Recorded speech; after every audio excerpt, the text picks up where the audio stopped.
Assalamualaikum warahmatullahi wabarakatuh. Selamat pagi teman-teman semua. Waalaikumsalam warahmatullahi wabarakatuh. Waalaikumsalam warahmatullahi wabarakatuh. Waalaikumsalam warahmatullahi wabarakatuh. Apa kabar teman-teman semuanya? Alhamdulillah baik. Alhamdulillah. Semoga teman-teman semua selalu dalam keadaan sehat ya. Perkenalkan, nama saya Cika. Saya selaku moderator pada kegiatan hari ini. Sebelum itu, saya juga ingin menjelaskan beberapa peraturan pada kegiatan hari ini, yaitu untuk teman-teman dimohon mengaktifkan kamera selama kegiatan berlangsung dan dimohon untuk menonaktifkan mikrofon agar tidak mengganggu narasumber pada saat menjelaskan materi. Kemudian untuk sesi tanya jawab akan ada di akhir pembahasan ya teman-teman. Kemudian kita juga akan kedatangan bagian sponsorship. Jadi teman-teman setelah selesai pembahasan dari narasumber mohon tetap stay di dalam Zoom ya teman-teman.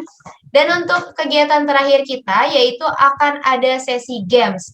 Di mana sesi games ini akan ada door prize. Jadi teman-teman mohon dipahami materi yang akan disampaikan oleh narasumber kami ya. Dan untuk teman-teman yang nanti ingin bertanya, bisa langsung isi di kolom chat atau langsung on mic juga boleh. Oke, kita juga sudah kedatangan narasumber kita yang hebat pada hari ini, yang sebelumnya sudah menyapa kalian terlebih dahulu, yaitu Dr. Yustiana Olva, Applied Magister Kesehatan. Beliau kelahiran Banjarmasin 17 Oktober 1967, pendidikan terakhir beliau yaitu Doktor Strata Promosi Kesehatan di Universitas Negeri 11 Maret. Beliau sekarang menjadi dosen prodi sarjana terapan keperawatan di Poltekkes Kemenkes Yogyakarta. Dan masih banyak lagi biodata mengenai beliau yang tidak bisa saya sampaikan satu persatu ya teman-teman. Kalau begitu mari kita sapa bersama kembali. Halo, selamat pagi Ibu. Selamat pagi. Bagaimana kabarnya Ibu? Alhamdulillah sehat. Alhamdulillah. Bagaimana nih Bu? Apakah sudah siap membantu teman-teman semua di sini dalam menjelaskan materinya? Ya, sebelumnya mungkin pesertanya mahasiswa atau orang tua atau siapa ya? Mahasiswa Ibu. Oh, mahasiswa. Oke, mahasiswa. Nanti slide-nya dari sana tolong di-share-kan ya. Oke, baik kalau begitu. Oke. Ya. Saya mulai untuk share screen-nya ya Ibu ya. Ya, boleh deh. Oke, mohon ditunggu.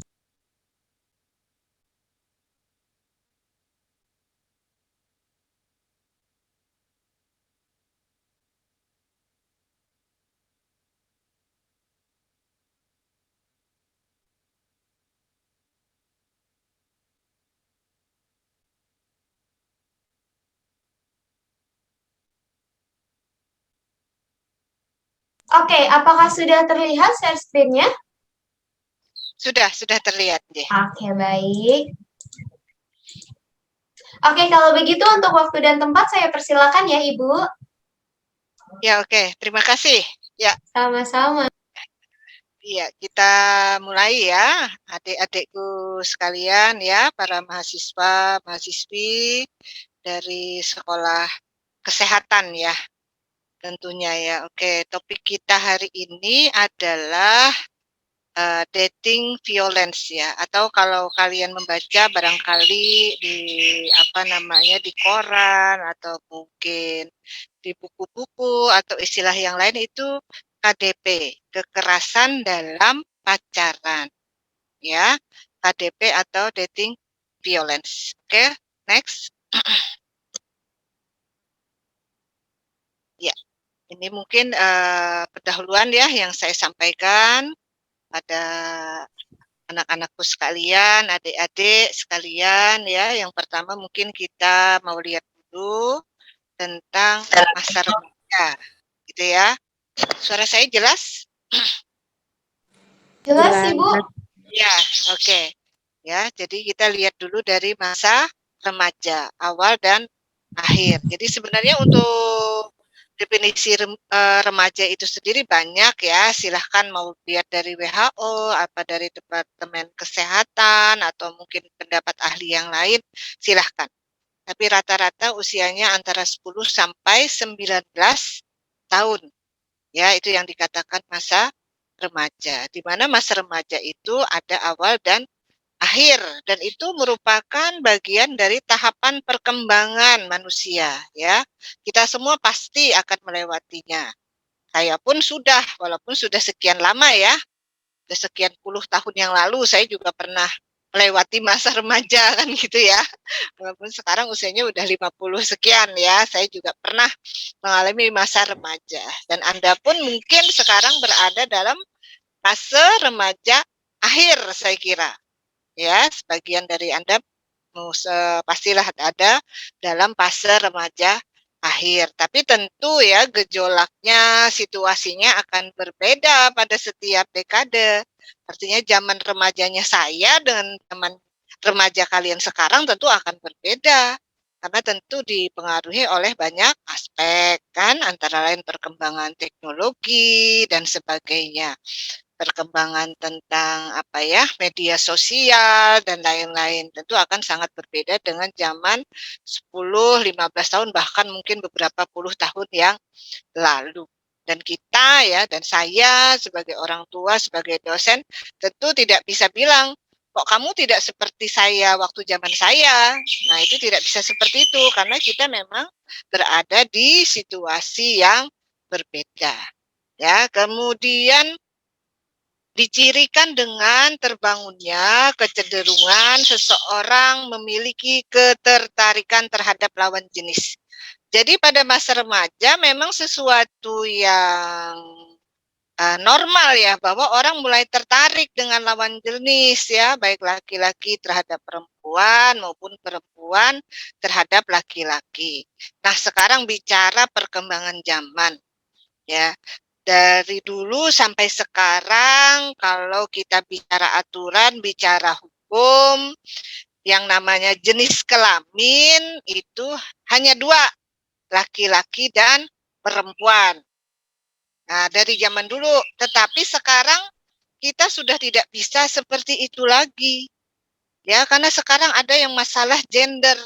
Gender itu ada transgender dan sebagainya. Apalagi kalau kita bicara tentang orientasi seksual.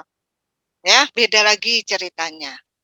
Bahkan kita kalau membuka sesuatu yang sifatnya internasional ya, kalau kita memilih jenis kelamin itu bukan hanya ada tersedia male and female, tetapi ada others. Nah, itulah perkembangan yang terjadi di sekitar kita, dan itu sangat apa ya, di media sosial saya kira semua juga sudah tahu ya, dan akan pengaruhi tentu paham-paham dari berbagai negara terhadap apa yang ada di negara kita juga. Ya, tapi monggo kembali on the track tentunya ya, sesuai dengan keyakinan kita masing-masing kan gitu, dan hal-hal seperti itu sesuatu yang agak riskan untuk dipertentangkan.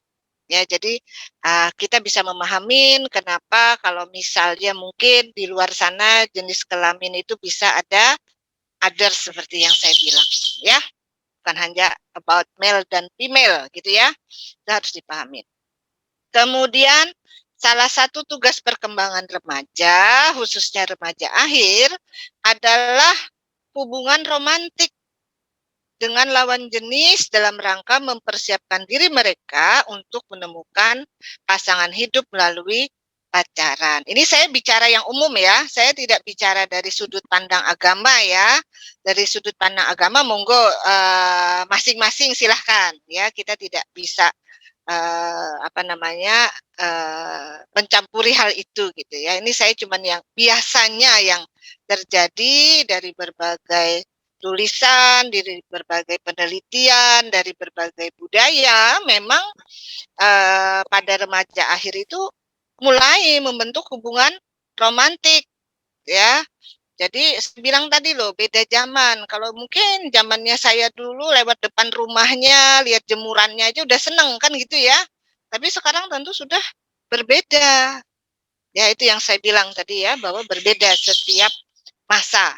Oke, next. Kemudian tolong next slide-nya. Ya. Di sini ada suatu pendapat bahwa dating memiliki dimensi umum yang mencakup adanya interaksi sosial antara dua individu. Di sini masih tulisannya ya, mungkin pada tahun sekian bilangnya berbeda jenis kelamin. Tapi kembali tadi ya, sekarang perkembangannya adalah ada jenis kelamin, ada gender, ada orientasi seksual, dan sebagainya. Nah, monggo nanti dilihat situasinya sekarang seperti apa. Kemudian di mana keduanya mengalokasikan waktu, ya, dan energi ya, bukan hanya waktu, tapi juga energi, bahkan mungkin biaya ya. Itu nggak bisa dipungkiri, mungkin juga biaya. Ya, jadi bukan hanya waktu dan energi, tapi juga biaya melalui kegiatan bersama. Ya, melalui kegiatan bersama untuk membangun hubungan romantis yang bersifat intim untuk tujuan saling mengenal, dan tentu harapannya adalah mendapatkan rasa aman serta perasaan berharga yang mungkin akan berakhir tanpa atau dengan, ya, jadi bisa ya bisa tidak, tentang terbangunnya komitmen melalui pertunangan atau berapa tahun kemudian akan diakhiri dengan pernikahan, perkawinan. Ya, oke, next slide. Ya. Nah, sekarang kita bicara tentang situasi. Tadi pendahuluan lah awal-awalnya gitu ya. Siapa sih remaja? Apa sih karakteristik mereka?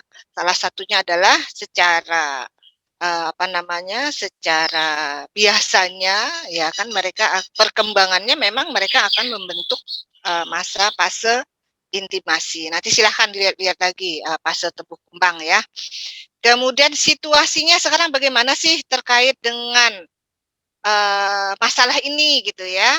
Nah, di sini dari tahun 2016 ya, Kementerian Pemberdayaan Perempuan dan Perlindungan Anak dan Pusat Badan Statistik pada tahun 2016 sudah melakukan riset terhadap perempuan yang mengalami tindak kekerasan pada usia nih rata-rata 15 tahun ke atas.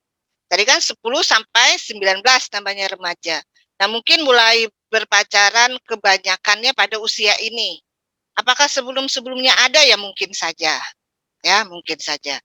Tapi mungkin pengawasan orang tua lebih ketat barangkali kalau di bawah usia 15. Tapi di atas 15 kemungkinan sudah agak longgar.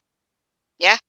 Menemukan data bahwa kekerasan seksual menjadi kasus yang paling banyak ditemui ya, sebesar 24,2%.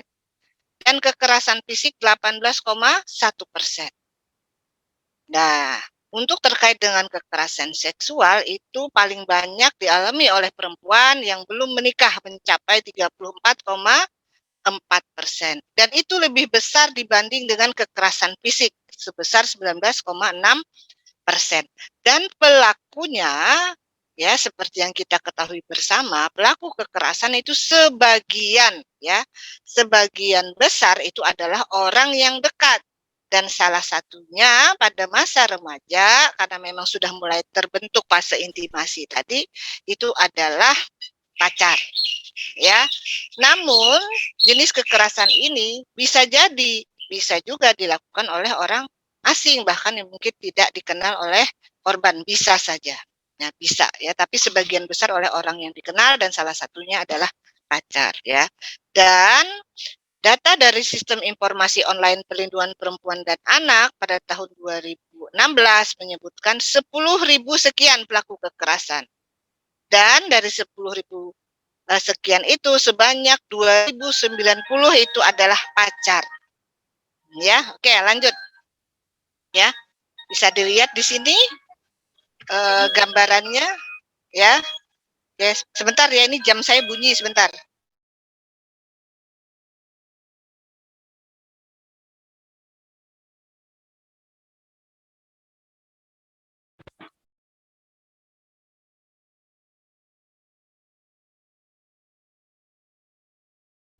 Oke, saya lanjutkan. Nah, pada gambar ini bisa dilihat apa yang saya jelaskan tadi.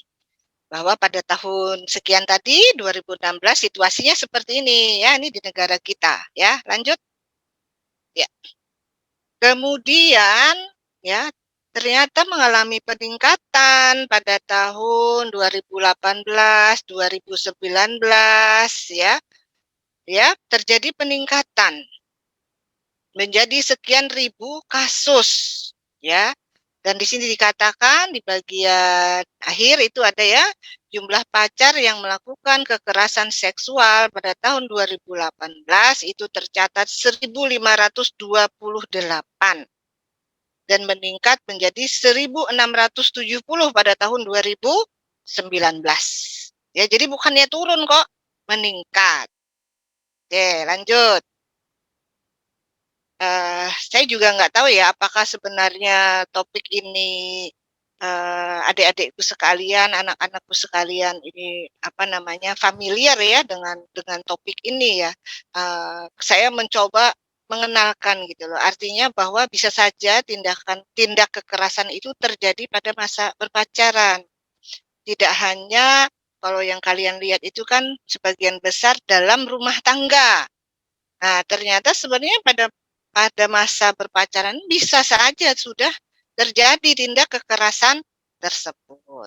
Itu ya, makanya saya memilih ingin topik ini diketahui gitu lebih awal karena fase kalian saya kira berada dalam masa ini, kemudian kalian pun berada di orang-orang sekitar usia ini gitu loh, dalam situasi seperti ini.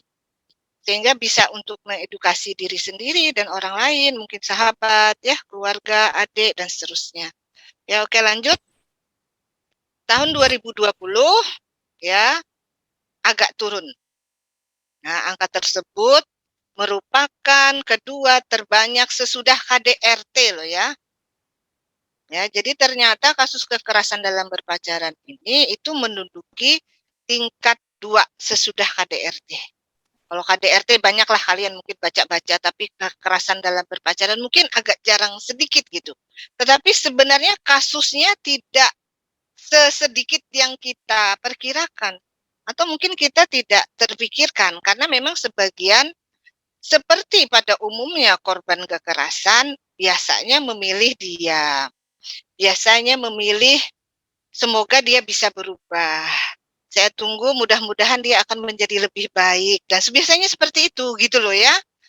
Dan itu terjadi bukan hanya pada saat kita dalam posisi sebagai istri, terjadi juga pada saat kita posisinya sebagai pacar gitu ya. Saya berharap dia menjadi lebih baik, saya sabar, saya ikhlas, mudah-mudahan nah, ya sampai di mana monggo nanti dilihat gitu ya. Ya mungkin awalnya apa-apa dulu dan sebagainya. Ya oke ya. Fenomena tersebut sejalan dengan tingginya angka kasus kekerasan berbasis gender online.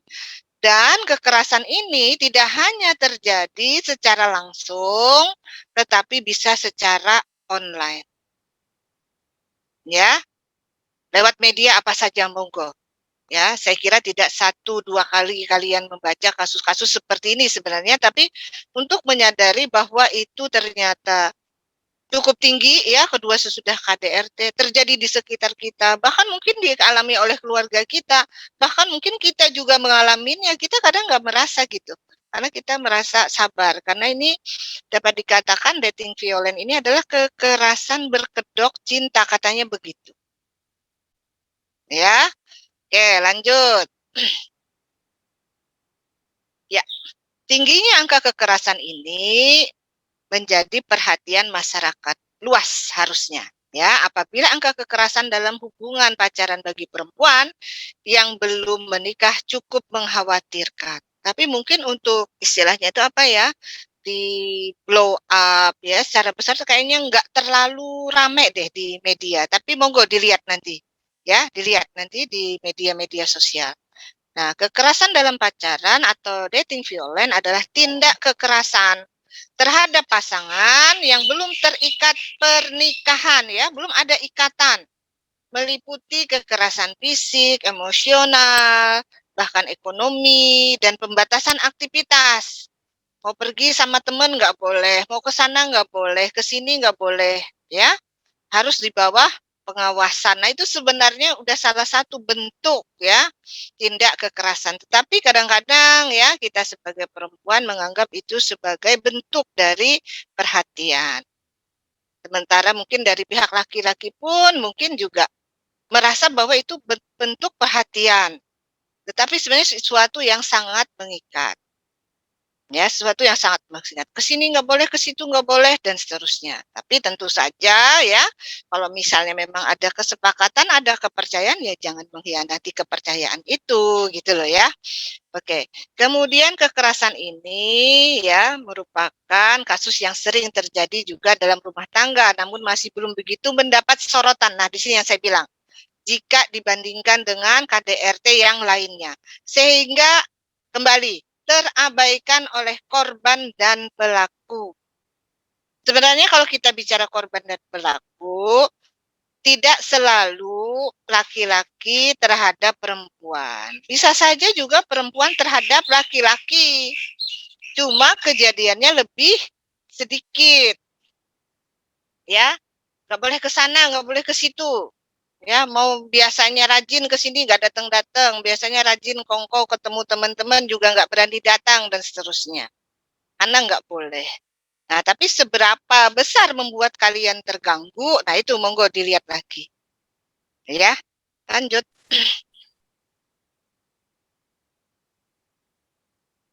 Ya.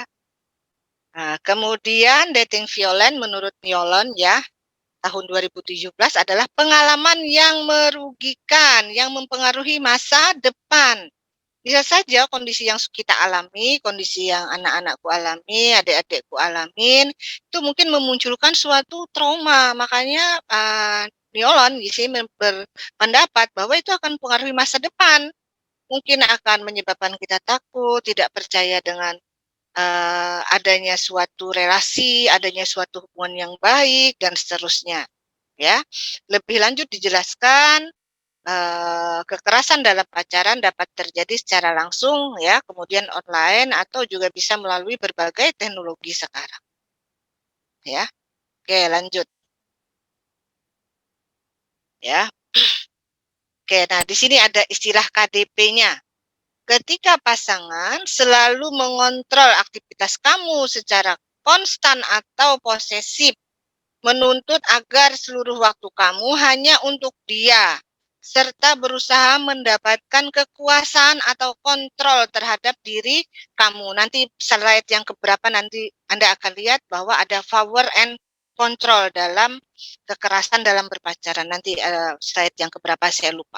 Ya, jadi dia ingin punya kekuasaan, ya, mengatur secara ketat, konstan, ya, sampai kita kalau belum apa namanya, nggak sempat angkat teleponnya kita ketakutan, nggak sempat jawab WA-nya kita takut dan sebagainya, itu sudah mungkin sudah tidak menimbulkan kita merasa nyaman, tapi merasa was-was malah, gitu ya.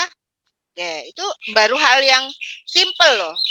Ya, yang simple, yang selalu kita anggap bahwa itu bagian dari perhatian, kasih sayang dan sebagainya.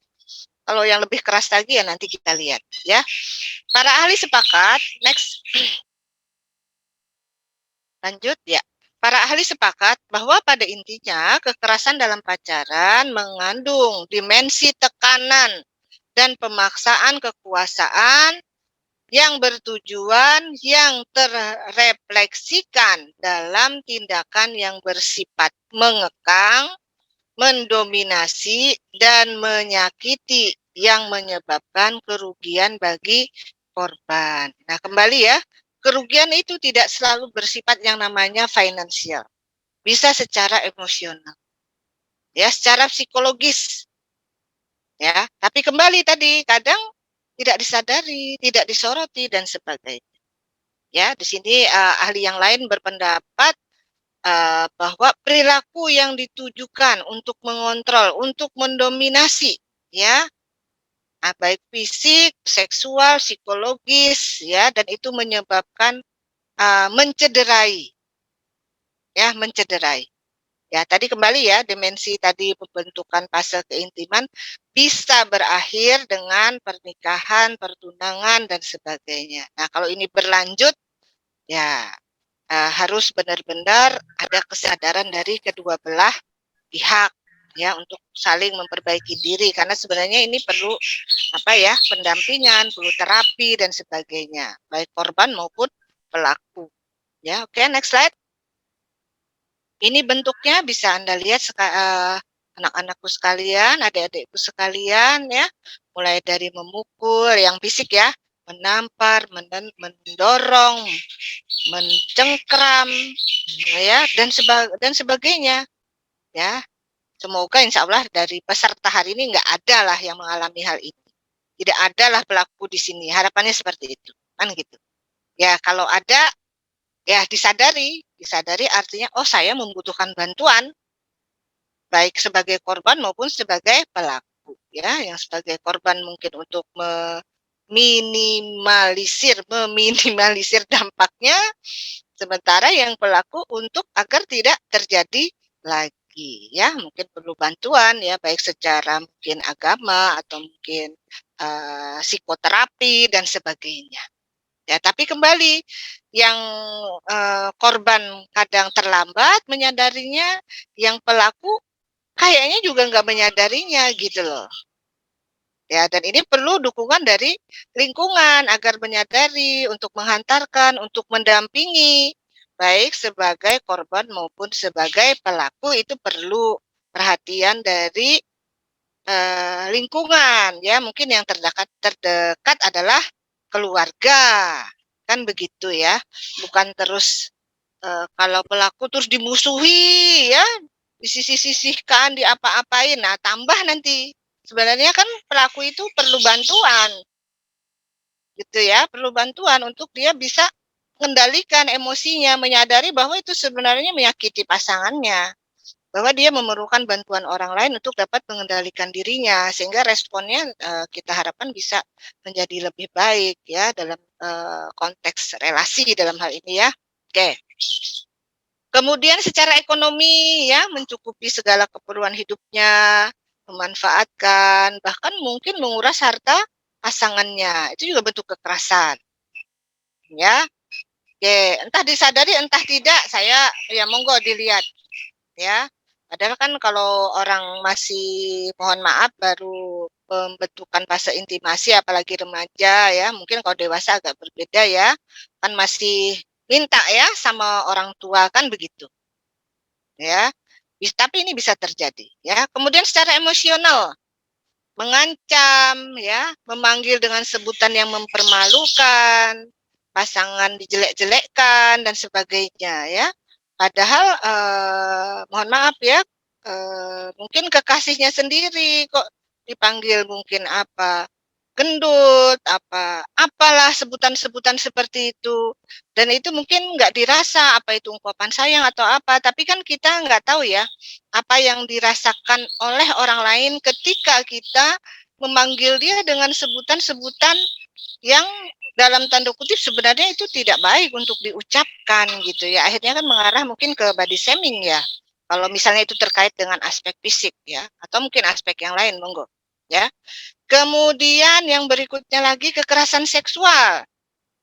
Ya, memeluk, mencium, meraba, memaksa. Ya. Dan ini di bawah ancaman. Ya. Ancaman tersebut bisa berupa ancaman yang kekerasan atau mungkin janji-janji yang sifatnya palsu. Ya, oke. Kemudian ini tahun 2021 ya. KPPA pun seperti ini, seperti yang saya jelaskan ini, bahwa ini adalah yang bentuk-bentuk kekerasan yang banyak dilakukan dalam dating violence ya, KDP ya, kekerasan dalam berpacaran. Kemudian pembatasan aktivitas ya, menghantui perempuan dalam berpacaran ya, terlalu posesif, mengekang, menaruh curiga, mengatur apapun, atau malah mungkin kalian mungkin entah dua-duanya dipasangin untuk aplikasi yang bisa mengikuti kamu kemana, saya kemana, kan gitu ya. Oh, ini kok ada di titik ini sama siapa, di tempat siapa, ya. Oke ya, sekarang saya bilang tadi ya, perkembangan teknologi, ya. Mungkin karena tadi tidak percaya dan sebagainya, biar tahu kamunya kemana, udahlah HP-nya dipasangin itu. Ya, ada aplikasi kan, yang bisa tahu kita mungkin sahabat kita, pacar kita itu lagi di mana, ya kok sekarang di sini, sampai jam sekian kok masih di sini dan seterusnya kan. Sekarang udah ada aplikasi terkait dengan hal itu. Oke, next slide. Ini gambaran saja. Iya, kekerasan yang sifatnya fisik. Mungkin dia akhirnya tidak meninju kamu, tapi meninju tembok, ya. Itu bisa saja terjadi, tapi itu tetap bentuk dari kekerasan, ya. Kalau sampai babak belur kita ya. Oke, lanjut. Ya, ini lanjut ya, sifatnya serangan fisik, potensi kerugian atau bahaya yang aktual dari korban dan sebagainya. Termasuk di sini adalah pemaksaan aktivitas seksual, kemudian menendang, memukul, menjambak rambut, mencekik dan sebagainya. Ya, intinya menyakiti. Bahkan ada yang dengan senjata. Nah, jangan ragu untuk mengakhiri kalau seperti ini, ya. Nah, kalau masih tetap mau bertahan, apa ya? Harus siap dengan resikonya dan pasangan harus diajak untuk memperbaiki dirinya. Mungkin tadi kembali perlu terapi, perlu psikoterapi. Ya, kalau kita bicara terapi tentang kontrol emosi sebenarnya kalau secara garis besar itu ada secara psikologis, kemudian ada secara agama. Nah, tapi sekarang bisa enggak? Ya kan gitu. Ya, karena bukan hanya perlu dukungan dari pihak kita, dari keluarga dan sebagainya, itu perlu dukungan. Ya, untuk berubah tentunya ya, bukan dukungan menganggap bahwa itu sesuatu yang wajar gitu loh. Ya, oke lanjut. Sekarang yang psikologis, ya, merupakan perilaku kekerasan non fisik yang secara sengaja dilakukan untuk melukai atau mengontrol orang lain secara emosional dan psikologis. Mungkin kita mengucapkan kata-kata yang buruk, kata-kata yang kasar dengan mereka dan sebagainya ya. Oke. Termasuk di dalamnya tindakan yang bertujuan melukai hati, mengejek, merendahkan, mempermalukan, ya. Entahlah, mungkin misalnya dia cerita kamu sudah saya beginikan dan seterusnya dan lain-lain. Nah, itu sebenarnya bentuk kekerasan loh. Ya. Selain itu, kekerasan juga dapat berupa tindakan manipulasi emosional seperti mengancam, memutuskan hubungan, ya. Kitanya udah cinta berat, ya kan, udah bucin kan gitu ya. Nah, kalau kamu nggak begini saya putusin. Nah, itu sebenarnya sudah ancaman ya. Kemudian melakukan upaya menjauhkan pasangan dari keluarga ya, dari teman, dari dukungan sosial ya, karena temannya juga nanti ngambek. Ya, waktu kamu sama dia kita ditinggalin. Kamu ke sana kemari. Begitu ada masalah, begitu putus nyariin, kan gitu ya. Akhirnya kan dia ya berkurang dukungan sosialnya. Sebenarnya kok ada itu saling percaya mestinya nggak sampai seperti itu. Orang lain kan juga butuh teman. Kita juga butuh teman, kita butuh komunitas. Ya karena memerlukan dukungan sosial. Ke sana nggak boleh, ke situ nggak boleh. Iya kalau jadian, ya nggak. Kalau terus akhirnya bubar dengan teman juga udah rusak hubungannya kan ya rugi gitu ya. Bahkan di sini ada mengancam bunuh diri serta tindakan lain yang bertujuan untuk merusak hubungan melalui berbagai cara seperti menyebarkan berita atau gosip yang tidak benar, mengungkapkan informasi, gambar bahkan video ya untuk mencederai harga diri pasangan. Ya, itu terjadi. Saya kira kalian sudah banyak dapat cerita seperti itu. Nah, begitu kita mau putus sama dia karena kita sudah nggak kuat, tersebarlah foto atau video kita, dikirim ke orang tua, dikirim ke siapa, ke grup sosial kita dan sebagainya. Itu benar-benar sudah suatu tindak kekerasan. Ya. Walaupun nanti ada hukum lain yang menjerat ya, nanti saya kira itu untuk undang-undang ITE nanti mungkin bisa membaca sendiri atau mungkin dapat dari yang lain. Ya, jadi jangan sekali-sekali melakukan hal seperti itu. Kalau kamu minta putus dengan saya sebarkan loh foto kamu ini, video kamu ini, dan seterusnya. Itu udah ancam. Dan kalau sudah terjadi, nah itu sudah masuk ke ranah hukum. Ya, oke, lanjut. Nah, ini gambarnya saja suka mencaci maki. Mungkin kalian berpikir, apa iya seperti itu? Iya, ada. Ya, saya beberapa kasus ya pernah ya seperti ini melihat ya dan sebagainya. Ya. Dan pada akhirnya orang tua harus ikut campur. Ya, ikut campur. Akhirnya lapor-laporan polisi akhirnya. Saya kira itu tidak terjadi langsung itu, pasti sebelumnya sudah ada.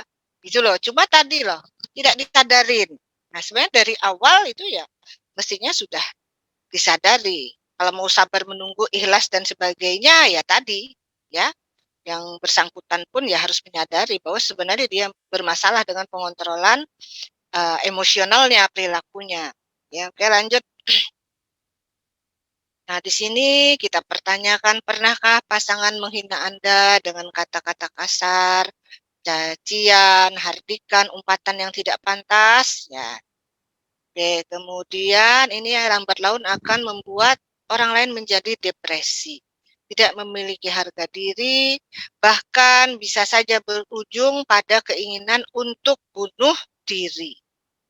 Ya, bisa awal-awalnya hanya ya mungkin masih bisa ditoleransi, bisa ditoleransi sabar dan sebagainya, masih ini dan seterusnya. Apalagi kalau tidak tahan godaan melakukan sesuatu yang mungkin berpotensi akan merusak masa depan dan lain-lain. Ya, oke, hubungan yang sehat seharusnya menuntun Anda untuk melakukan hal-hal yang positif serta membuat Anda merasa percaya diri, dihargai, dicintai, bukan sebaliknya.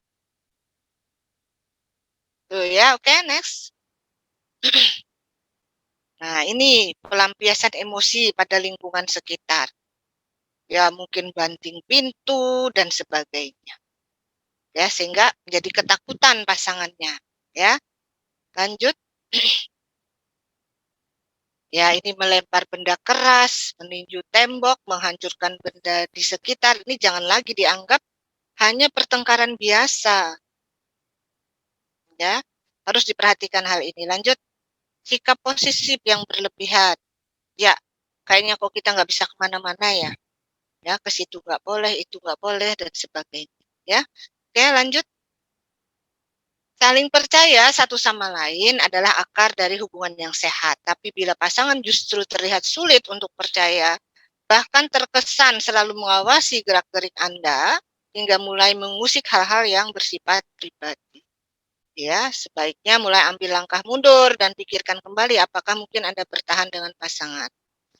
Ada masanya untuk berdua menghabiskan waktu bersama, tapi ada juga masa untuk meluangkan waktu untuk diri sendiri, dengan teman, dengan keluarga, dan sebagainya.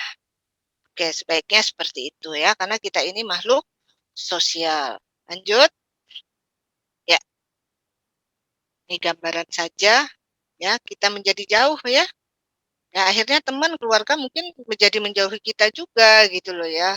Yang keluarga atau temannya tidak memahami gitu, atau merasa ditinggalkan, merasa dinomorduakan. Ya, kadang-kadang sahabat kita yang sebelumnya kita dekat, karena kita sudah mungkin punya tadi seseorang, dalam artian tadi pacar, kita malah menjadi jauh dari mereka. Padahal kita kan membutuhkan, saling membutuhkan ya. Harapannya ya tetap kita memiliki dukungan sosial, dalam hal ini keluarga, teman, lingkungan sekitar dan sebagainya, walaupun kita memiliki pacar. Ya, oke lanjut.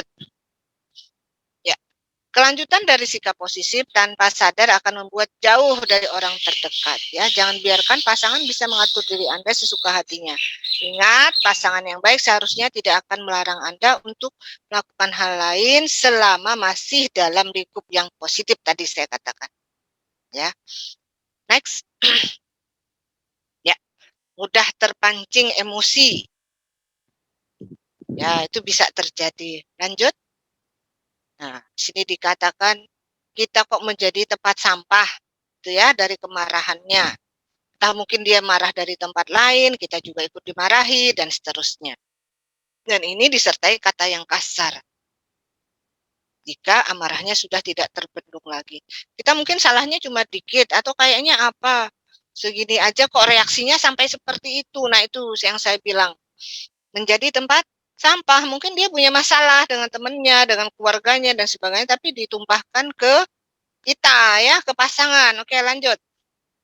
ya ini yang saya bilang tadi, power and control. Jadi sekian tadi ya saya bicara macam-macam. Nah ini ya, kalau diringkas gambarnya gini aja.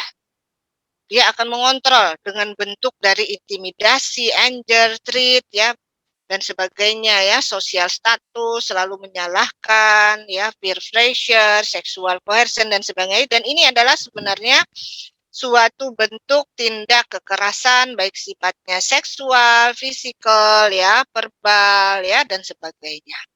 Jadi tadi omongin banyak-banyak. Jadi ya, biar bisa lebih jelas, biar bisa lebih paham kalau dijadiin satu ya ini. Teen dating violence, power and control will. Ya, jadi seperti roda, ya, seperti roda, ya, kuasaan untuk mengontrol dan sebagainya dalam berbagai bentuk. Oke, next slide. Nah, oke, sekarang faktor penyebab kenapa, gitu ya. Banyak perempuan yang tidak menyadari bahwa dirinya sedang terjerat dalam bentuk kekerasan, ya, pembatasan aktivitas karena dianggap sebagai hal yang wajar sekaligus bentuk rasa peduli dan rasa sayang dari pasangan. Nah, ini salah satu penyebabnya. Kenapa kok jadi sudah sekian lama sesudah memuncak mungkin terus memukul dan sebagainya baru adu-aduan. Sebelumnya sebenarnya sudah ada loh itu. Ya, tetapi kembali karena tidak menyadari, itu aja, ya. Kemudian banyak faktor yang menyebabkan terjadinya kekerasan terhadap perempuan, diantaranya adalah masalah tingkat pendidikan, kemudian masih adanya pemahaman patriarki, ya, patriarkal, ya, pokoknya segala sesuatu itu laki-laki, gitu aja. Kebiasaan tidak baik seperti mungkin memakai narkotik, miras, bertengkar, tidak bisa kontrol emosi, atau mungkin bisa juga perempuan menyerang lebih dulu, ya, artinya mungkin secara apa ya, ngomel keras ini, berteriak dan sebagainya, ya, akhirnya pasangannya terpancing emosinya. Kemudian perselingkuhan, mungkin juga menganggur, sifat yang temperamental, pola asuh, kekerasan di masa kecil, ya, sehingga sering mengalami atau melihat tingkat kesejahteraan ekonomi, lokasi, ya, sebagian besar terjadi di perkotaan, tapi di pedesaan bisa saja terjadi, ya, karena apa ya, transportasi mudah, kemudian juga perkembangan iptek dan sebagainya, ya. Efek pergaulan yang akrab dengan kekerasan, efek tayangan media massa yang mengandung unsur kekerasan, ya, bahkan game, ya, game. Jadi jangan dikira game yang mungkin apa itu tokohnya kartun, tokohnya mungkin apa anime dan sebagainya itu tidak bersih gitu ya dari pesan-pesan tentang kekerasan seksual dan sebagainya itu ternyata ada loh, ya. Saya kira kalian lebih tahu daripada saya, ya. Mungkin bajunya yang seperti apa, tampilan fisiknya seperti apa, ternyata itu bisa aja menjadi salah satu, ya. Oke, next. Di sisi lain, pada kasus kekerasan dalam pacaran, perempuan yang menjadi korban lemah, ya, kurang percaya diri, kemudian sangat mencintai pasangannya, ya. Kemudian banyak pasangan yang setelah melakukan kekerasan langsung berubah signifikan, ya, menyesal, minta maaf, berjanji tidak akan melakukan, bersikap manis dan sebagainya, ya. Sehingga termakan. Nanti entah berapa waktu kemudian kalau ini tidak ditanganin, artinya tidak ditangani itu pelakunya, ya, atau mungkin korbannya mungkin memerlukan terapi tadi saya bilang terutama untuk kontrol masalah emosional itu bisa saja kalau tadi muncul macam-macam tadi akan terpicu kembali gitu loh, ya, mungkin beberapa waktu kemudian. Nah, hal ini yang membuat perempuan akan terus memaafkan dan memaklumi sikap pasangannya, serta kembali menjalani hubungan berpacaran seperti sebelumnya. Jadi awet berapa tahun, 5 tahun, 6 tahun, 7 tahun, akhirnya sadar sesudah terjadi tindakan yang lebih kuat lagi, lebih keras lagi. Itu loh yang kenapa terjadi berlama-lama, ya. Kemudian padahal seseorang yang pada dasarnya gemar bersikap kasar pada pasangannya akan cenderung mengulangi hal yang sama karena merupakan kepribadian dan sikap dalam menghadapi konflik atau masalah. Ya, jadi ada kecenderungan. Apakah ini bisa dihentikan? Ya bisa, mudah-mudahan. Ya, walaupun banyak faktor lagi yang mempengaruhi, tapi harus ada upaya. Ya, upaya tadi saya bilang baik secara terapi psikologis, mungkin keagamaan atau mungkin hal yang lain kalau memang dia punya masalah yang terkait dengan kepribadiannya. Next.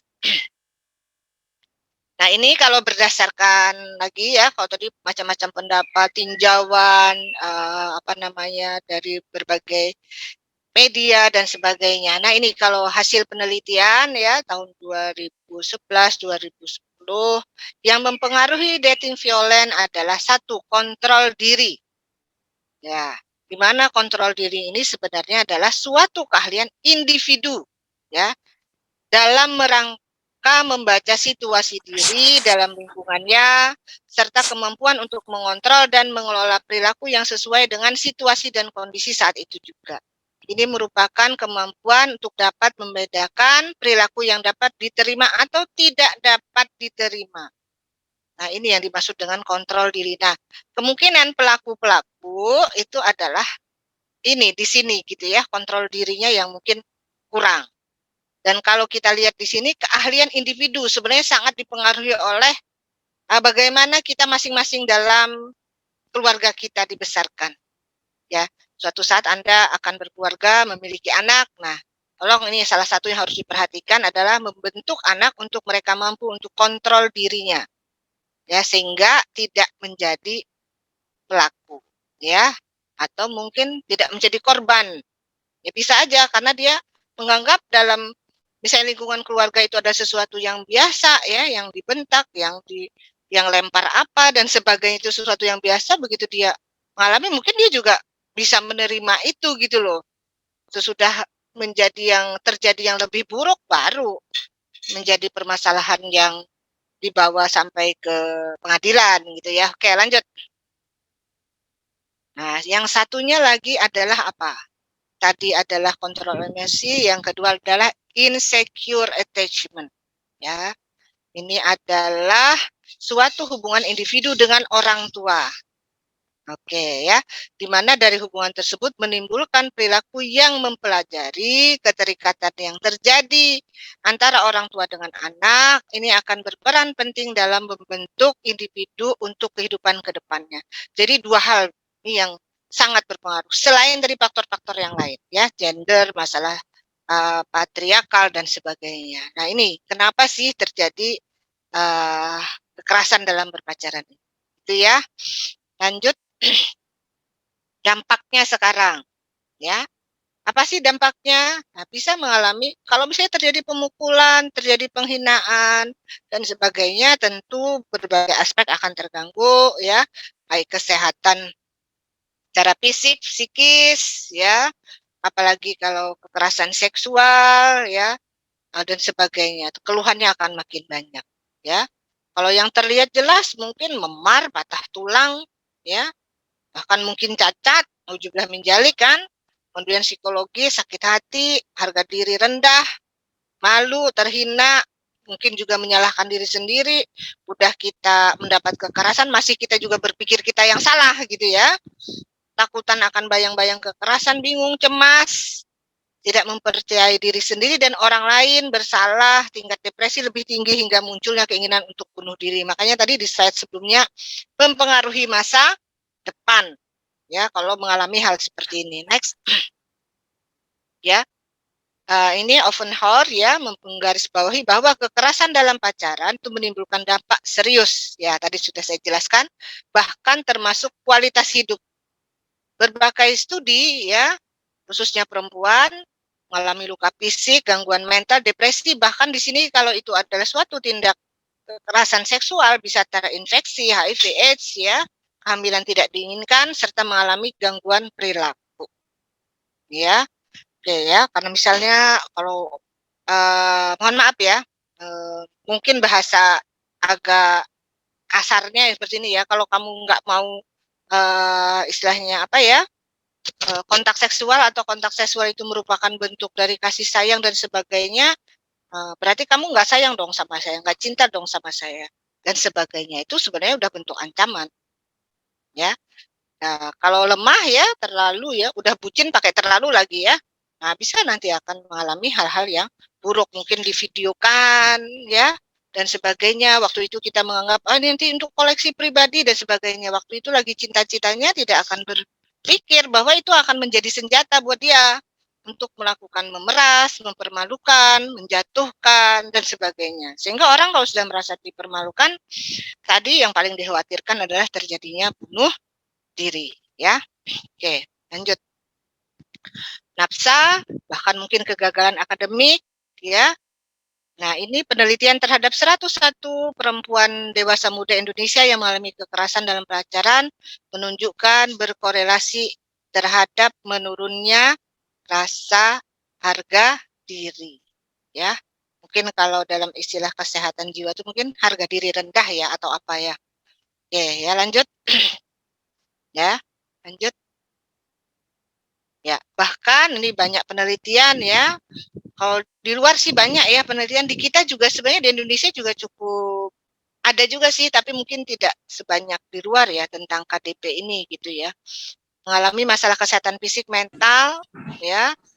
Kemudian bahkan penyakit-penyakit ini bisa muncul, jantung, asma, pencernaan ya, kemudian mungkin menjadi konsumsi alkohol, perokok dan sebagainya.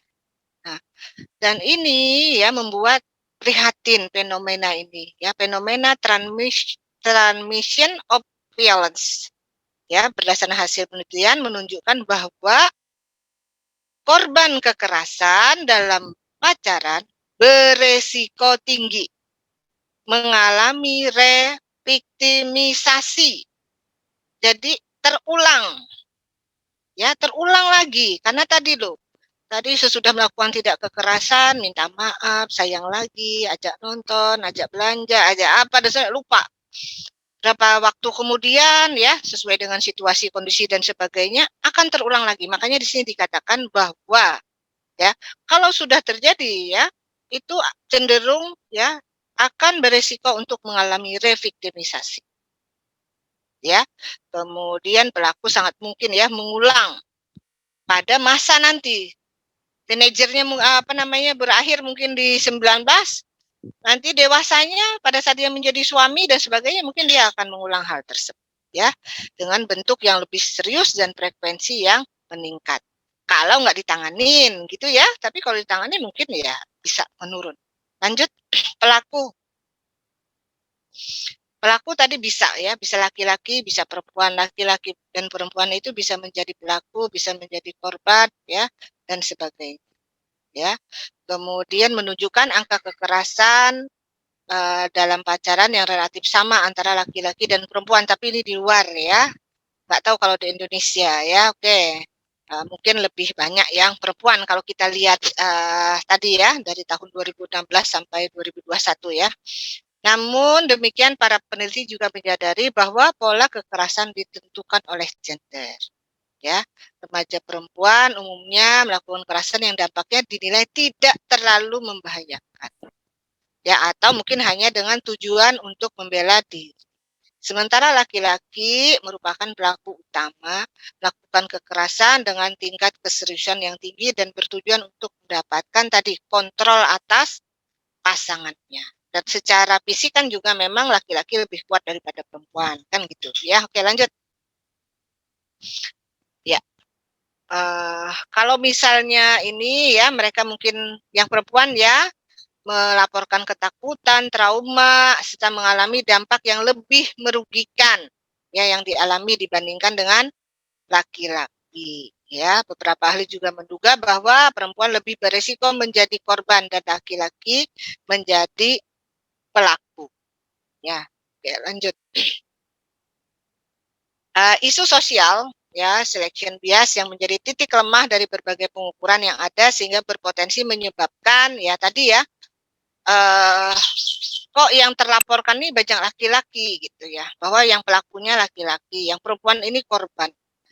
Apakah mungkin, nah di sini dikatakan ada isu sosial, apakah pada berbagai riset itu ya laki-laki cenderung tidak melaporkan ya, baik sebagai pelaku maupun sebagai korban ya.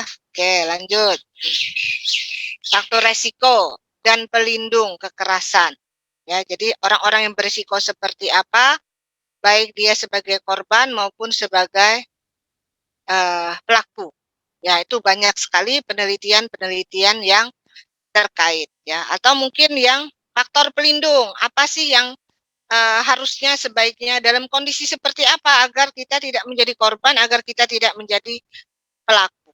Ya, itu berbagai riset banyak sekali dilakukan. Oke, lanjut.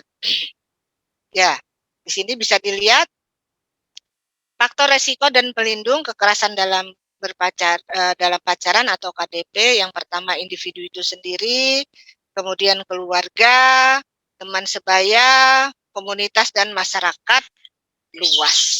Ya, ini kita berada di cycle ini. Kembali, kita tidak sendiri. Selalu ada keluarga, ada teman, ada komunitas dan sebagainya. Ya, dan itu bisa menjadi sumber kekuatan kita agar kita terlindungi, ya. Bisa juga itu merupakan juga faktor resiko. Karena tadi misalnya kita dikontrol, tidak boleh ini, tidak boleh itu, akhirnya kita jauh dari teman, jauh dari keluarga, ya, dan sebagainya. Ya, akhirnya kita kehilangan faktor pelindung untuk faktor pendukung. Atau bisa juga tadi keluarganya mungkin juga dia lihat ayah ibunya pelaku dan korban, mungkin teman sebaya, saudara, di masyarakat mungkin juga dianggap sesuatu yang biasa, ya salahmu sendiri, kenapa kamu kayak gitu dan sebagainya, sehingga mungkin mendapatkan kekerasan. Nah, itu semua ini bisa menjadi tadi ya, membuat kita memiliki resiko menjadi korban dan pelaku, atau mungkin menjadikan itu adalah sebagai pelindung. Awalnya dari mana? Tentu saja individu, kemudian yang paling dekat adalah keluarga. Ya. Kemudian teman sebaya, lingkungan, sahabat dan sebagainya, baru yang lebih besar lagi. Oke, lanjut. Nah, kalau dari individu seperti apa resiko sebagai korban, ya. Oh iya, saya sampai jam berapa ya? Sampai jam, sebenarnya kita kasih waktu untuk penjelasan materi itu 1 jam 30 menit, Ibu. Jadi sampai di jam setengah 12. Ya, oke, 30 menit lagi ya. Iya. Ya, oke ya. Jadi di sini kenapa saya pengen sampai rinci gitu loh. Saya ingin ini adalah salah satu, saya berharap saya memberikan kontribusi sedikit ya, sedikit kontribusi ya, agar ini bisa turun gitu loh, melewati Anda gitu ya, melewati Anda sebagai peserta pada hari ini, mungkin mulai dari diri sendiri, dari sahabat, dari keluarga, dan bahkan minta tolong ini untuk mungkin materi Anda pada saat mengedukasi, pada saat Anda mungkin praktek di masyarakat dan sebagainya gitu ya. Bersemangat sayanya ya. Saya harap Anda bisa ya menekan ini, karena ini kedua sesudah KDRT. Dan tadi ini akan cenderung terulang gitu. Kita berupaya dari berpacaran ini udah ada pencegahan sehingga KDRT-nya turun gitu ya. Harapannya begitu sih, mimpinya begitu gitu ya. Oke. Oke, ini dari individu Anda bisa lihat di sini. Resiko sebagai korban. Kita sendiri HDR gitu ya. Kita sendiri tidak menghargai diri kita sendiri dan sebagainya. Ya, kemudian kemampuan sosial, kepribadian, kesehatan mental mungkin kita juga kurang. Nah, resiko sebagai pelaku sekarang, orang yang mendukung kekerasan. Nah, ya, ini ya seperti ini. Kemudian sebagai korban dan pelaku, karena dia konsumsi alkohol, obat-obat terlarang, dan perilaku seksual bebas, itu cenderung bisa menjadi pelaku, bisa menjadi korban. Nah, pelindung, ya ini kemampuan, sikap, akademik yang baik, rasa empati yang tinggi, dan sebagainya. Nah, ini dapat dari mana? Tentu dari keluarga, dari masyarakat, dari sekolah, dan sebagainya. Next, ini saya percepat ya, karena waktunya tinggal dikit. Oke, lanjut aja. Ini sumbernya barangkali Anda mau mendalami, karena kita lihat faktor keluarga, barangkali nanti ada yang terinspirasi mau penelitian terkait dengan ini ya. Sekarang keluarga, ya, risiko sebagai korban, sebagai pelaku dan korban dan pelindung. Ya, kekerasan ayah terhadap anak dan sebagainya, hubungan yang buruk dan lain-lain. Ya, jadi korban, ya kita jadinya, ya beginilah perempuan gitu ya. Ya, kalau salah dikit atau kita tidak salah pun kita minta maaf gitu ya. Oke, mungkin itu diajarkan di rumah atau situasinya terjadi seperti itu ya. Kemudian pelaku ya, pengalaman perlakuan yang salah dalam keluarga Kemudian sebagai pelaku dan korban, interaksi negatif dengan orang tua, pengalaman yang traumatik. Apa sih yang bisa kita yang terlindung dalam faktor keluarga? Nah, hubungan kembali. Hubungan antara orang tua dan anak. Kemudian orang tua juga selalu istilahnya memperhatikan dengan cara yang sesuai tentunya. Lanjut. Oke, ini bisa kita lewatin sumber faktor teman sebaya sekarang. Nah, teman pun bisa menjadi tadi ya, bisa menjadi pelindung, bisa menjadi membuat pelaku resiko kita kalau berteman dengan orang seperti apa, membuat kita cenderung mungkin menjadi pelaku atau korban. Lanjut. Nanti bisa dibaca sendiri. Untungnya nggak ada ujiannya ya, banyak banget ya. Oke, lanjut. Sekarang bagaimana komunitas dan masyarakat luas? Nah, ya, kriminalitas terjadi di masyarakat terkait dengan lemahnya kontrol sosial. Ya, sekarang orang sudah makin longgar. Ya, mungkin kalau di desa atau mungkin di daerahnya masih ada jam bertamu, jam sekian sampai sekian, lebih dari jam sekian, lapor RT dan sebagainya. Saya nggak tahu apakah itu masih ada di sekitar Anda dan sebagainya. Dan apakah dipatuhi gitu ya. Itu contoh aja yang sederhana. Ya, oke. Kemudian pelaku dan korban, pelindung dan sebagainya. Kembali tadi ya, cycle yang pertama tadi yang saya jelaskan bahwa individu, keluarga, teman sebaya, masyarakat itu bisa membuat kita terlindungi, bisa membuat kita menjadi korban, bisa membuat kita menjadi perilaku. Nah, ini penjabarannya. Ya, oke, next. Ya, lanjut aja. Nah, pencegahan sekarang.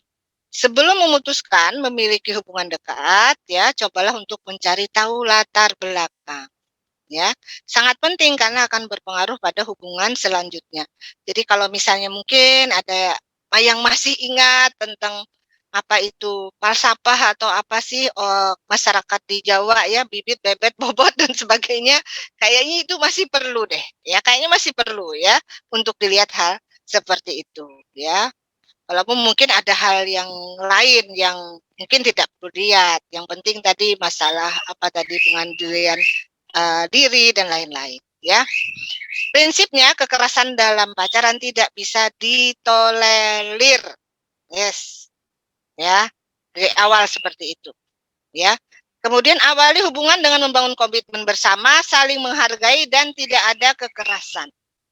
Apabila saat kencan merasa ada sesuatu yang melanggar komitmen, mencederai prinsip, harus berani mengambil keputusan untuk meninjau keberlangsungan hubungan.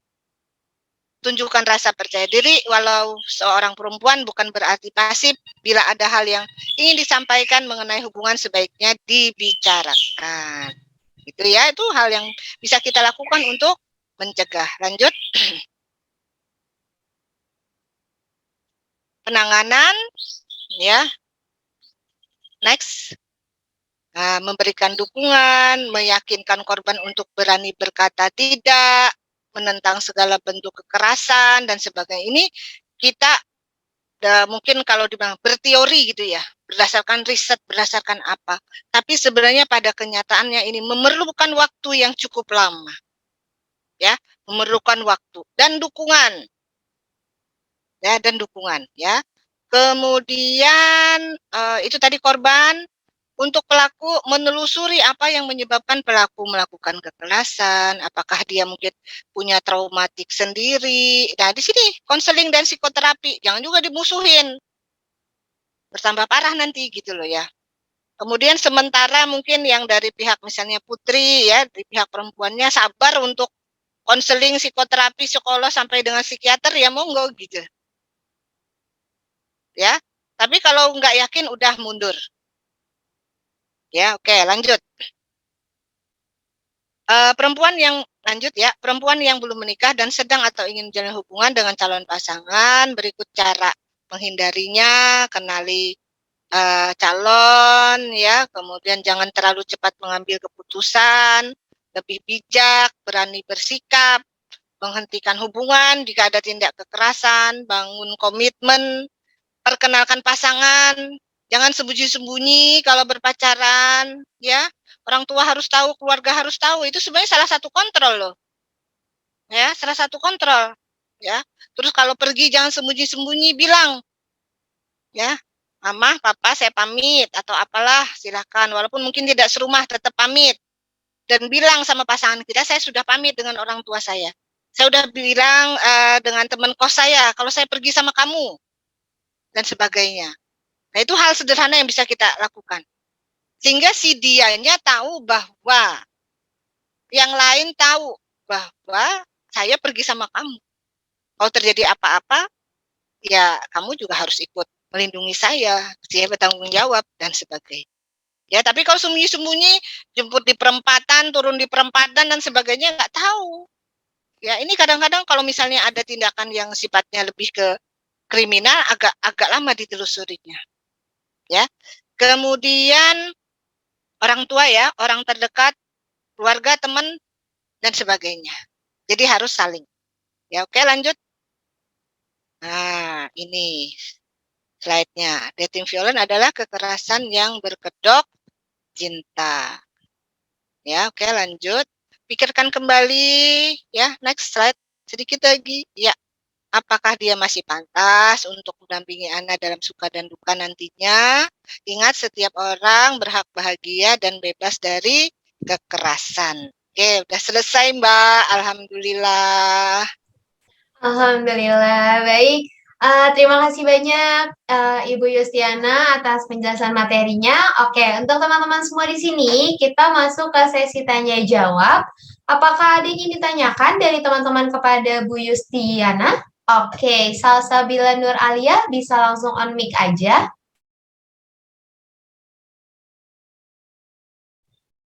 Ya, terima kasih kepada moderator atas kesempatan pertanyaannya. Assalamualaikum warahmatullahi wabarakatuh. Perkenalkan, saya Salsabila Nuralia dari Poltekkes Kemenkes Bandung. Izin bertanya ya, Bu. Misalnya ada di sekitar kita ya, Bu, atau bahkan itu teman kita sendiri yang mereka itu ada di dalam hubungan berpacaran yang toksik. Jadi terjadinya tindakan kekerasan dari laki-laki terhadap perempuannya.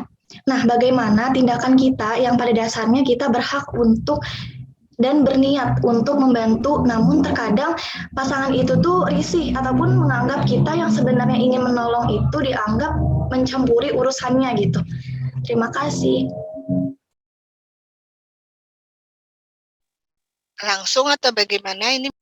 Langsung dijawab saja, Ibu. Ya, oke, makasih. Nah, itulah salah satu ya, salah satu kesulitannya ya. Dari pihak luar, dalam hal ini teman sebaya, ya, nanti takutnya dianggap mencampuri, kan gitu. Sementara dari pihak internal, tadi masih menganggap itu urusan saya. Tapi dia masih belum sadar bahaya ke depannya gitu. Iya. Nah, sekarang kan udah dapat ya, sedikit ya. Walaupun mungkin hanya sedikit banget hari ini yang bisa saya berikan tentang kekerasan dalam pacaran. Mungkin tidak perlu secara langsung, mungkin bercerita, ya, bercerita. Mungkin yang diceritakan adalah kasus, mungkin yang diceritakan adalah terkait pengetahuan, mungkin yang terkait dengan ini, dan sebagainya. Jadi nggak tembak langsung gitu ya. Ya, jadi nggak nembak langsung gitu ya. Tembak langsung artinya bukan naksir terus saya menyatakan, bukan itu ya. Artinya dengan teman kita pun sahabat ya, mau memberikan nasihat, memberikan sedikit pencerahan buat dia, nggak langsung. Ya nggak langsung dalam artian gini loh, pacarmu kok gini-gini, itu termasuk tindak kekerasan loh, lama-lama nanti kamu dicekik dan sebagainya, bukan itu gitu ya. Pelan-pelan. Ya, pelan-pelan perlu waktu. Ya, mungkin tadi kita menceritakan suatu kasus ya. Mungkin tadi tentang apa dan seterusnya, sehingga kita berharap dia ada muncul kesadaran. Ya. Atau kalau menurut kalian itu mungkin sudah membawa suatu resiko yang membahayakan, ya, barangkali perlu disampaikan ke orang terdekat. Ke orang terdekat, si dia sahabat kita. Yang mungkin dia tidak tahu. Ya, dan kita pun dengan niat dan cara yang baik. Bismillah, ikhlas.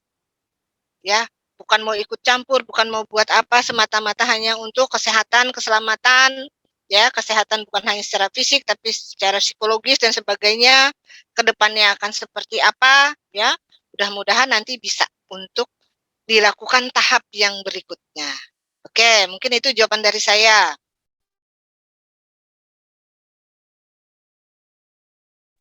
Oke, bagaimana Salsabila? Iya, Ibu, terima kasih atas penjelasannya. Oke, baik. Kalau begitu, dari teman-teman yang lain ada lagi yang ingin bertanya? Oke, Arifin bisa langsung on mic aja. Baik, terima kasih atas kesempatannya. Perkenalkan, saya Arifin dari Stikes Gunawangsa, Yogyakarta. Ingin bertanya ke Dr. Yustiana. Tadi kan sudah dijelaskan dalam tindakan kekerasan dalam pacaran itu ada kekerasan seksual ya Bu ya. Nah, kalau misalkan dalam suatu hubungan cewek dan cowok misalkan melakukan hubungan seksual. Nah, di situ itu tidak ada unsur keterpaksaan. Dalam artian si ceweknya setuju, si cowoknya juga setuju. Ada keinginan masing-masing untuk melakukan hubungan seksual. Nah, apakah itu termasuk tindakan kekerasan dalam pacaran atau bagaimana, Bu? Terima kasih. Oke, ya, oke. Yang pertama gini, dari berbagai sudut pandang ya, dari berbagai sudut pandang. Sudut pandang pertama dulu, ya. Remaja itu masih masuk dalam fase anak. Kalau kita lihat kategori, ya, baik dari WHO dan sebagainya. Anak dalam tanda kutip ya, walaupun ini sudah masuk fase remaja, akhir, kemudian masuk dewasa. Nah, kemudian undang-undang perkawinan itu usia 19 tahun. Kalau saya nggak salah ya, yang terbaru. 19 tahun baik laki-laki dan perempuan. Ya, oke. Kalau dari sudut ini dulu ya, itu sudah termasuk tindak kekerasan. Dari sudut pandang itu ya, dari sudut pandang tadi yang saya bilang. Masalah usia, kenapa? Karena dia masih belum dewasa secara kemampuan berpikir untuk akibat yang akan ditimbulkan akibat perbuatannya, baik sekarang maupun ke depannya, dan lain-lain. Oke, itu. Bagaimana kalau lebih di atasnya? Ya, lebih di atasnya, atas usianya maksud saya ya, lebih di atas, sudah masuk dalam kategori dewasa. Tidak ada ancaman di situ. Ya, tidak ada ancaman. Tapi ini baru bicara individu ya, belum masalah aturan sosial dan lain-lain. Ya, tidak ada ancaman di situ pada saat melakukan. Pada saat itu mungkin bukan termasuk tindak kekerasan. Tetapi kalau pada saat itu mungkin beberapa kali barangkali ya, dia mungkin ngambil foto, ngambil video, ya, dan itu akan menjadikan alat untuk menekan pasangan agar mau melakukan lagi dan lagi dan lagi dan lagi. Itu sudah termasuk kekerasan.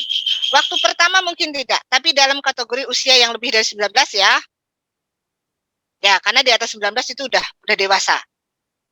Dalam perundang-undangan, udah dewasa. Dia sudah mampu mengambil keputusan, mempertimbangkan akibat dan sebagainya. Tapi kembali tadi, terus ternyata itu menjadikan itu dari pihak, salah satu pihak menyebabkan dia mempunyai kontrol terhadap pasangannya. Jika kamu nggak begini, foto saya sebarkan. Jika kamu nggak begitu, video saya sebarkan. Itu sudah termasuk dalam tindak kekerasan. Jadi, kalau kita memandang suatu masalah, tidak hanya bisa dalam satu sudut pandang. Kita harus bisa melihat dari berbagai sudut pandang. Sehingga kita bisa menjadi lebih bijak, lebih dewasa dalam melakukan suatu tindakan. Ya, atau mungkin secara bercanda atau apa, mohon maaf ya, misalnya udah nggak perawan lagi dan sebagainya, itu sudah satu tindak kekerasan loh. Atau mungkin cerita dengan temennya, ya, saya punya pacar ini, saya udah begini begitu dan seterusnya, itu sudah menjatuhkan harga diri pasangan. Itu walaupun mungkin pada saat melakukan tadi ya hubungan seksual tadi suka sama suka dan sebagainya, itu sudah merupakan suatu tindak kekerasan. Mungkin tidak masuk ke dalam kekerasan seksual, tapi secara psikologis, karena itu termasuk penghinaan, menjatuhkan harga diri dan sebagainya. Nah, sementara itu dulu. Monggo. Kira-kira udah terjawab belum, Mas? Ya, Bu, terima kasih. Iya, oke, sama-sama. Ya.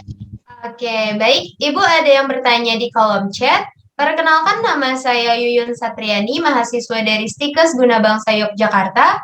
Izin bertanya Ibu, bagaimana cara mengatasi trauma seorang korban KDRT dari pacarnya dan beranggapan bahwa semua laki-laki sama saja, tidak ada yang bisa dipercaya, dan korban sudah tidak mau memiliki hubungan dengan seorang laki-laki lagi. Terima kasih. Oke, nah ini contoh konkret ya. Contoh konkret. Ternyata ya KDP itu membuat seseorang menjadi trauma dan mempengaruhi masa depannya. Masa depannya terkait dengan apa? Ya, pembentukan sebuah keluarga. Ya, dia mungkin tidak percaya dan sebagainya. Nah, kalau dibiarkan akan berlanjut. Mungkin dia tidak setuju dengan adanya pernikahan dan lain-lain. Ya, padahal dalam fase tumbuh kembang ya, perkembangan sebuah keluarga itu kan kita perlu membentuk sebuah keluarga menurut sudut pandang tertentu. Kita nggak berani juga sekarang bilang harus, karena sekarang banyak paham. Ya, banyak paham. Gak usah menikah nggak apa-apa, itu paham yang lain. Menikah tidak harus punya anak, hidup berdua saja ya nggak apa-apa ya. Banyak kan paham-paham seperti itu sekarang berkembang. Sehingga saya hanya berani bilang bahwa salah satu tugas perkembangan keluarga ya, salah satunya adalah membentuk keluarga. Dan ini akan terhambat kalau seseorang mengalami trauma. Bagaimana mengatasinya? Ya, sekarang adalah sebagai teman, sebagai sahabat menyadarkan bahwa kondisinya begini, tapi kalau dengar cerita ini kondisinya sudah agak berat nih, kayaknya harus ke psikolog. Ya, sekarang banyak ya konsultasi-konsultasi online, ada yang free, ada yang berbayar dan sebagainya, silahkan. Tanpa tahu sebut nama, tanpa orang tahu wajah kita seperti apa dan sebagainya. Mulailah dari situ. Kalau ingin, rahasialah. Saya nggak mau orang lain tahu kalau saya pernah trauma dalam hal. Ya coba sekarang dibuka aja internetnya, cari untuk konsultasi online psikologi yang tidak berbayar, yang free. Mereka semua itu insya Allah menjaga kerahasiaan yang berbayar. Karena saya kalau dengar cerita itu kayaknya udah perlu yang lebih ya untuk terapi, untuk masalah psikoterapinya. Mungkin itu jawaban dari saya. Ya. Baik Ibu, terima kasih. Ya, sama-sama. Oke, baik. Untuk Caca, dia ingin bertanya, Ibu bisa langsung on mic aja. Oke, baik. Terima kasih Kak atas waktunya. Saya Caca dari Universitas Respati Yogyakarta, jurusan keperawatan. Tadi Ibu sudah menjelaskan tentang langkah yang pertama kalau kita mau keluar sama pasangan itu harus izin dengan orang tua kan Bu ya. Nah, tapi dengan kita tahu bahwa sekarang itu tidak semua orang tua itu memahami dan memaklumi kondisi anaknya. Bahkan kita udah berbicara seperti ini kayak, Ibu, saya punya pacar, saya pengen keluar gitu, saya pengen main, bahkan malah kita tidak dapat obrolan yang baik gitu dari orang tua, malah kita malah dapat mungkin emosi dari orang tua, bahkan kayak kita bilang, kamu mau jadi apa gitu, nanti kamu begini-begini di luar gitu, dan tapi itu tidak terjadi di kehidupan saya, tapi ada di lingkungan saya gitu Bu. Jadi kayak saya melihat, oh ternyata tidak semua orang tua itu memahami dan mengerti bahwa anaknya juga butuh pergaulan. Sebenarnya bukan pergaulan bebas, tapi ya bergaul harus ada batasannya juga gitu. Tapi banyak kita ketahui bahwa tidak semua orang tua memahami itu gitu Bu. Jadi saya mau minta saran dari Ibu. Jadi kita sebagai anak juga tidak mau disebut sebagai anak yang pembangkang dengan orang tua gitu. Jadi kita sebagai anak remaja itu gimana sih Bu cara kita menyikapi dan meyakini bahwa pergaulan ini akan saya jaga dan tidak akan melebihi batas. Terima kasih. Ya, terima kasih juga ya. Oke, jadi gini, yang Anda sampaikan itu betul ya, bahwa tidak semua orang tua memahami fase tumbuh kembang. Ya, kemudian fase tumbuh kembang dalam artian bahwa bukan hanya terkait perkembangan fisik, tetapi juga masalah psikologis, termasuk pembentukan tadi, fase intimasi. Betul. Jawaban saya itu yang pertama. Kemudian yang kedua adalah, nah saya berharap ternyata itu menjadi sesuatu yang dalam tanda kutip membuat munculnya suatu permasalahan dalam artian mungkin akan membuat anak kita menjadi tidak jujur, suatu saat kalian kalau menjadi orang tua, ya dipersiapkan diri dengan baik, kemudian memahami perkembangan anak, sehingga anak itu kalau sudah fase umur sekian, dia sudah bukan seperti anak kecil lagi, kita dapat perlakukan, dia mungkin menjadi teman, menjadi sahabat, sehingga dia bisa curhat dengan kita. Oke, itu nanti suatu saat Anda akan berkeluarga, sehingga cerita seperti ini mudah-mudahan akan berkurang. Kemudian yang ketiga adalah bagaimana sekarang kalau menghadapi seperti yang Anda katakan. Ya, mungkin perlu waktu untuk memahamkan, ya. Kemudian jalan keluar yang tercepat adalah dengan sahabat, kita harus bilang, dengan teman. Ya, atau mungkin di kampus barangkali sekolah-sekolah tertentu memiliki yang namanya barangkali pembimbing akademik yang bisa dipercaya, ada BK dan sebagainya, dia akan menjadi seperti orang tua kita, atau mungkin ada wali dan sebagainya. Itu jalan yang tercepat ya. Kemudian dengan orang tua tetap kita berikan, walaupun perlu waktu, kita berikan penjelasan, kita mungkin sedang dekat dengan si A dan sebagainya, kondisinya begini dan seterusnya dan lain-lain. Walaupun mereka mungkin karena jauh atau apa, kontrolnya mungkin masih seperti apa, seperti yang diceritakan, tetap harus ada kita jujur dengan orang tua bahwa kita dekat dengan seseorang.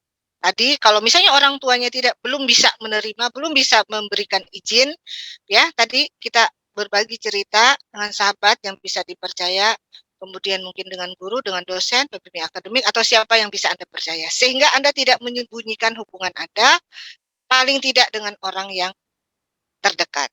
Oke, itu. Sudah terjawab? Baik, Ibu. Saya boleh Ya. tanya sekali lagi?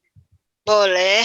Oke, terima kasih atas sarannya Ibu. Tadi mungkin udah dapat saran gitu kan. Nah, jadi Bu, saya minta saran juga nih buat saya pribadi dan teman-teman juga gitu kan. Kadang-kadang tidak semua anak-anak itu atau remaja mau menerima masukan kayak, orang tua gue nggak ngerti nih gitu. Bahasanya kayak gitu kan sekarang tuh ya. Jadi kayak, udahlah bodo amat gitu, pacaran aja gitu, orang tua gue juga jauh nih, nggak ngerti apa-apa gitu. Jadi saya minta sarannya sama ibu kita sebagai remaja, bagaimana sih pola pikir kita itu agar baik gitu. Orang tua itu melarang karena mereka sayang dan pada intinya mereka takut anaknya itu terjadi apa-apa gitu. Tapi tidak semua remaja-remaja sekarang mau menerima masukan itu, bahkan mereka menolak mentah-mentah amarah orang tuanya itu, Bu. Jadi saya minta saran buat saya pribadi, gimana sih kita mengelola pikiran kita agar pikir kita itu tidak terlalu buruk gitu loh. Ya, oke ya. Semua tadi yang dikatakan itu proses menuju kedewasaan tentunya ya. Proses menuju untuk kita menjadi lebih bijak pada masa-masa ya ke depannya gitu ya. Oke, sekarang peer group ya, peer group. Teman sebaya, saling menasehati ya. Kemudian kalau itu kayaknya seperti ikut campur ya. Bikin mungkin apa sih yang kita sukai? Apakah mungkin kita suka lihat bikin mungkin suatu pertunjukan, kesenian dan sebagainya, yang di mana di situ ada masuk unsur-unsur pesan, ya, unsur-unsur pesan terkait dengan hal ini ya, hal yang sekarang kita bicarakan. Nah, kemudian biasanya sih pengalaman saya zaman dulu, kalau kita dalam suatu cycle pertemanan, biasanya ada kan teman yang kita anggap yang paling dalam hal ini mungkin dia lebih baik daripada kita, mungkin dia lebih bijak daripada kita, bisa kita mintain tolong mungkin untuk nasihat, saran dan sebagainya. Nah, ini bisa dioptimalkan. Ya, dioptimalkan. Atau mungkin kita membentuk suatu ada acara ya, acara kita itu curhat-curhat dan sebagainya. Mungkin hanya sekelompok orang yang bisa saling percaya, 4-5 orang, saling curhat barangkali, bercerita dan lain-lain. Nah, mudah-mudahan itu juga menjadi suatu media, suatu sarana untuk kita bisa lebih baik dalam pengaturan terutama masalah perilaku. Ya, mungkin itu beberapa yang bisa saya sarankan. Ya, baik Ibu, terima kasih atas jawaban dan sarannya. Ya, oke. Oke, baik. Ini kesempatan terakhir ya untuk teman-teman yang ingin bertanya di sesi tanya jawab. Jadi untuk kesempatan terakhir ini kita serahkan kepada Nobi Syahputra, bisa langsung on mic saja. Oke, baik. Assalamualaikum warahmatullahi wabarakatuh.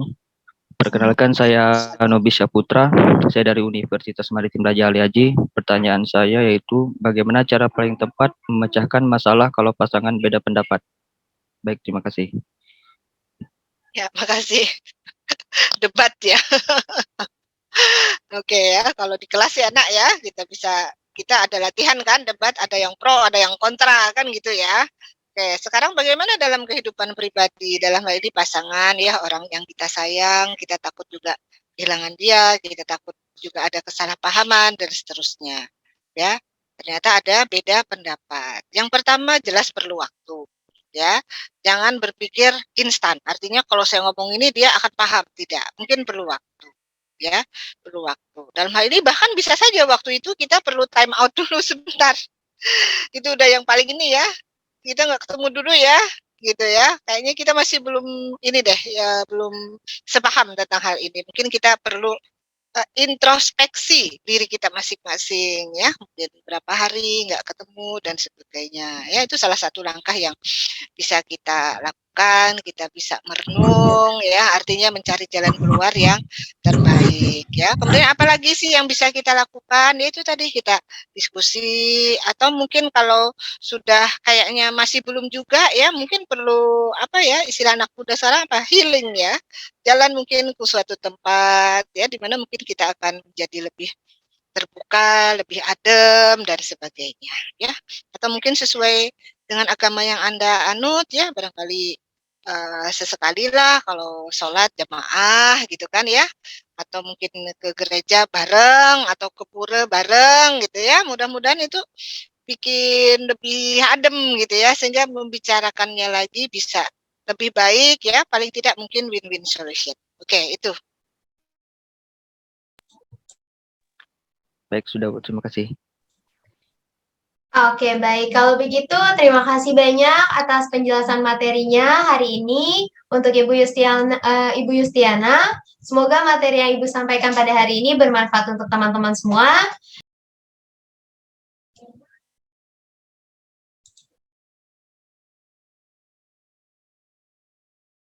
Sebentar, mohon ditunggu.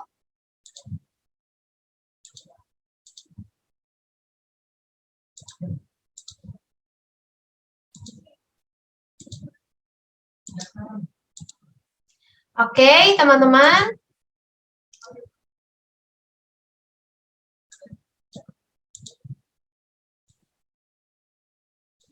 Ya, siapkan perangkat kalian ya, berupa handphone maupun laptop kalian masing-masing untuk memulai games.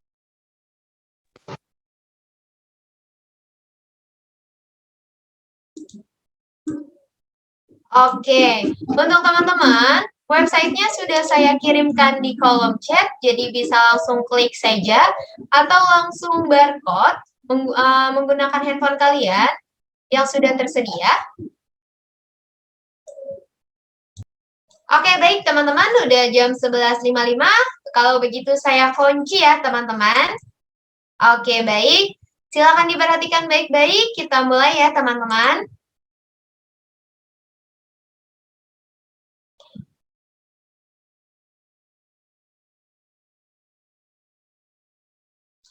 Oke, soal pertama diberikan waktu selama 30 detik. Silakan dijawab teman-teman.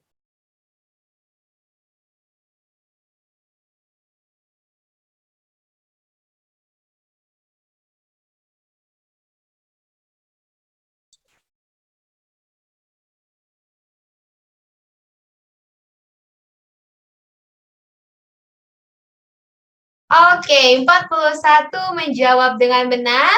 Kita lihat siapa pemenang di soal pertama. Oke, Salsabila N. Oke, kalau begitu kita lanjut ke soal berikutnya. Double point ya teman-teman, jadi pastikan jawaban kalian benar.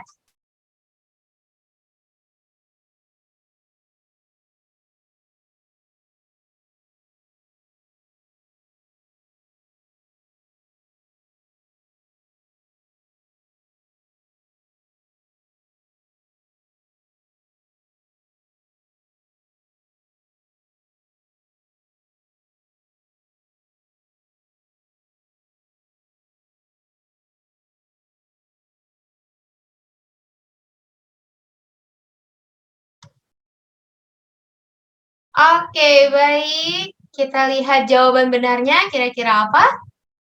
Oke, jawaban benarnya 1309, tetapi tidak ada yang menjawab dengan benar ya. Oke, kita lanjut. Siapa pemenang di soal kedua? Masih tetap sama ya, teman-teman. Oke, kita lanjut ke soal berikutnya.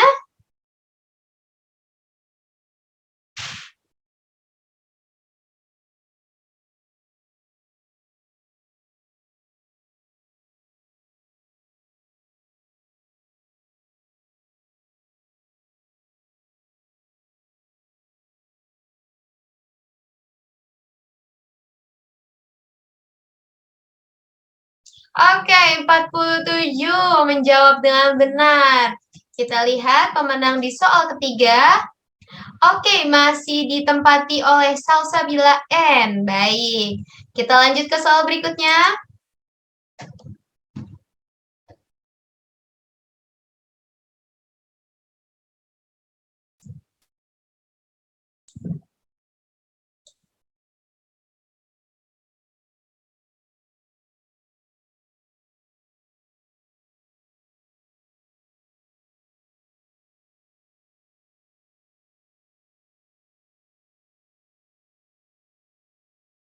Oke, 17 menjawab dengan jawaban benar. Kita lihat pemenang di soal ini.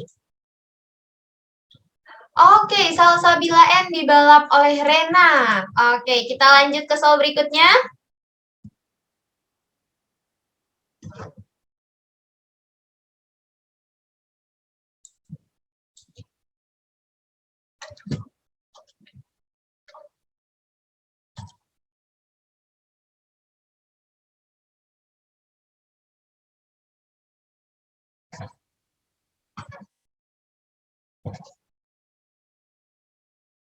Oke, hampir semuanya menjawab dengan jawaban benar ya. Kita lihat pemenang di soal ini. Oke, Rena dibalap oleh Putri Ratna. Oke, teman-teman, soal terakhir ya. Double point nih, teman-teman.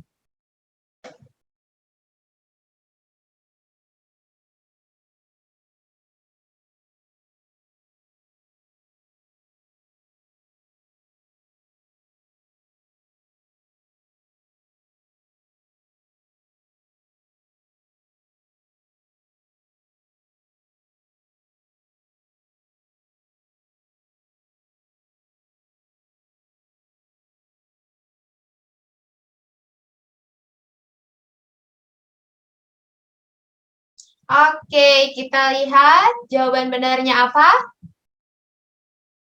Oke, 42,7% dan 4 orang menjawab dengan jawaban yang benar. Kita lihat siapa pemenangnya di games kali ini ya, teman-teman.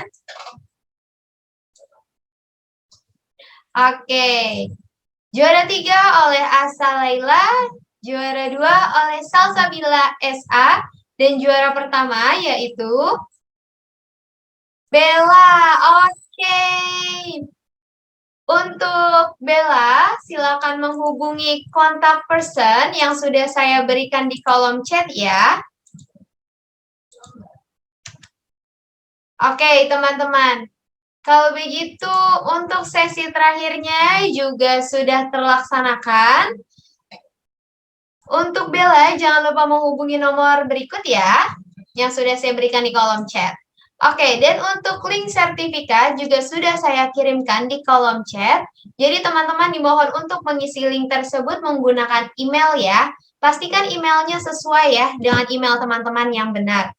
Dan pastikan nomor WhatsApp yang tercantum juga nomor WhatsApp yang aktif ya teman-teman. Kalau begitu, sekian acara kegiatan hari ini. Saya ucapkan terima kasih banyak untuk teman-teman yang sudah menyempatkan hadir pada kegiatan hari ini. Untuk yang belum menjadi pemenang, jangan berkecil hati karena kita akan ada sesi temu pakar berikutnya di minggu depan. Dan terima kasih juga untuk Ibu Yustiana karena sudah berkenan hadir mengikuti kegiatan ini sampai dengan selesai. Oke, kalau begitu, terima kasih banyak Ibu. Oke, kalau begitu semoga pemaparan materi yang diberikan pada hari ini dan sesi games-nya bermanfaat untuk teman-teman semua. Kalau begitu saya akhiri. Wabillahi taufiq wal hidayah. Wassalamualaikum warahmatullahi wabarakatuh. Selamat siang teman-teman semuanya. Terima kasih banyak. Terima kasih. Waalaikumsalam warahmatullahi wabarakatuh. Terima kasih Kak, Ibu. Sama-sama.